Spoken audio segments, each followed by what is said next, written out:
name's Alicia Noori. I'm from St. Louis, Missouri, and I sell Harley-Davidson motorcycles.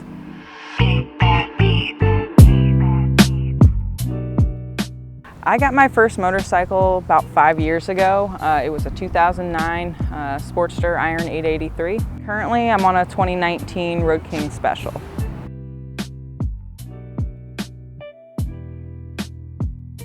I've been selling motorcycles for about 2 years now.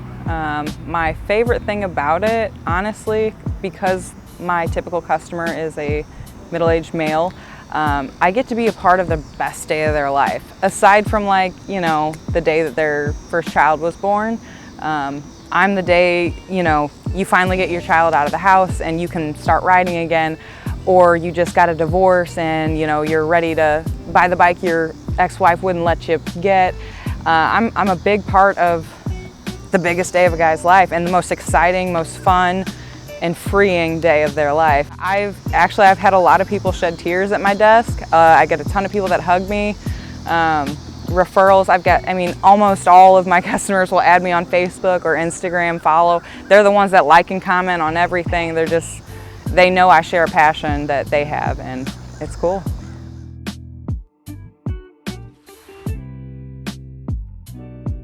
If you're looking to get into riding, do your research, ask questions, get your feet wet though, like go into a dealership and sit on a few bikes. Definitely listen to what other people have to tell you, but go with your gut. I mean, you're always gonna run into that one person who, nope, you have to buy this bike, it has to be this kind, you know, don't worry about that, because everyone starts at a different point. You know, you may be buying your first motorcycle, but maybe you grew up doing motocross, so you have more experience on two wheels. You kind of have to take into consideration all of that, you know, going into a bike. Not only budget and everything, but get one that speaks to you. If all your friends have these crazy colors, but you want a black bike, get the bike that you want to get.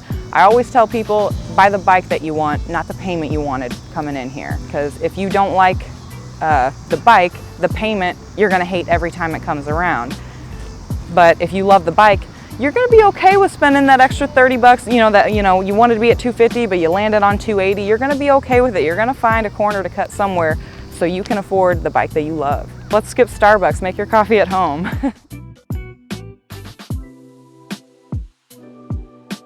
Riding motorcycles stands out from other hobbies for a lot of reasons. One, even though it's not a sport, it's something that your whole body,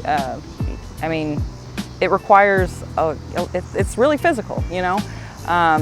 But you also, it comes with a family behind it. You're gonna meet people that become your best friend, you know, from day one. People who will hit you up on your day off. Hey, what are you doing today? Oh, no, let's go ride. And those are also the people that are gonna take care of you. They're gonna wanna know, hey, text me when you got there. Hey, you know, we're not leaving till you get here, you know. Hey, you know, like they're gonna make sure, hey, you've had too many drinks. Like, they're people who genuinely care about your well-being. They're gonna be the ones who ask you about your bike, you know. Like, hey, I saw that you customized this. Well, you know, what made you go with that? Like, it's just, I mean, for me, I bought a bike the same time my dad bought a bike, and we both together customized the bikes together. So, hey, what bars are you thinking about? Well, I'm thinking about these. Well, I don't know, what do you think about these, you know? So it gives you something to bond over with other people, whether they're friends or family. And it's just downright fun and freeing. I mean, like, that's probably the biggest point where I should have started, but it's like no other. You know, it's freeing, it gives you your freedom. Something you can do alone, it's something you can do in a group.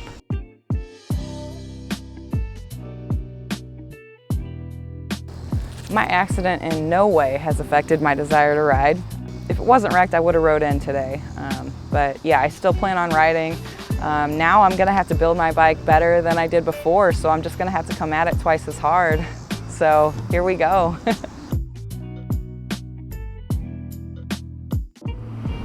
Ooh, that's a good question. And I think about this all the time, especially when I'm making my posts on Instagram.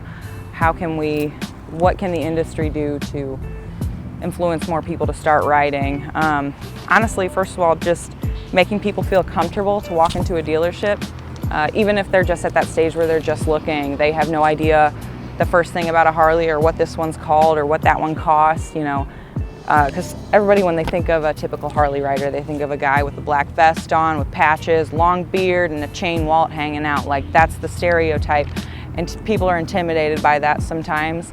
I think that's also why I kind of do so well in sales here, because I'm the girl who doesn't have tattoo sleeves, and I'm approachable. You know, that guy who wants to buy a bike for the first time, but he's scared to go to my coworker just because he has tattoos all over the place and he's big, but he doesn't know that I ride a bigger bike than him. You know, he'll come to me and he'll be like, you know, this is my first time, I don't know what I'm doing. So we definitely need to like encourage people that like riders come in all different genres, like all different types, and they're not all mean or like scary. So I don't really know how we would, I mean, maybe more events, but that's hard with this COVID stuff. And I would, instead of Jason Momoa, which I think he's cool, it's a great image, I would love to see a female sponsored for Harley-Davidson, you know, out there representing, and a little bit like a younger female, like, I don't know, like, as I've seen Machine Gun Kelly on a road glide in some pictures, and if we can teach Megan Fox how to ride and like do something with them, like, I think like their style, a lot of people, you know, it's a lot of the young kids out here right now like are fans of they're huge. So just as one example, I think, you know, picking a female to represent the brand would help.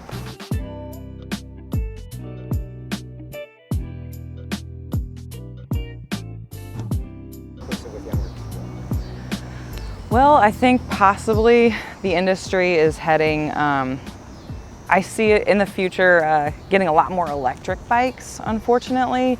Electric bikes don't excite me, but I see it becoming a thing, simply because of the fact that, you know, I see what's happening in the car industry, and I think the motorcycle industry will kind of follow suit. And also because we want to get more people into riding, people who don't necessarily even have any clue what a stick shift, driving a stick shift is like, you know, how are they going to learn how to, you know, use a clutch and a transmission. I think that's what direction they'll likely head. So when I bought the bike, I bought it pre-owned. It was traded in and it only had 1,200 miles on it, but I bought it with those apes on it. It had 14-inch Carlini Gangster apes. So it already had those, but I had apes on my Sporty, and I knew I wanted to do T-bars. I knew I wanted 2-in-1 exhaust, and honestly it was supposed to just end at that, T-bars and 2-in-1, and then it slowly progressed into, you know, well, I jumped from a Sportster all the way to a touring model Road King, so this is a lot heavier than what I'm used to. How can I trim some fat? And Kyle was like, well, let's do some carbon fiber.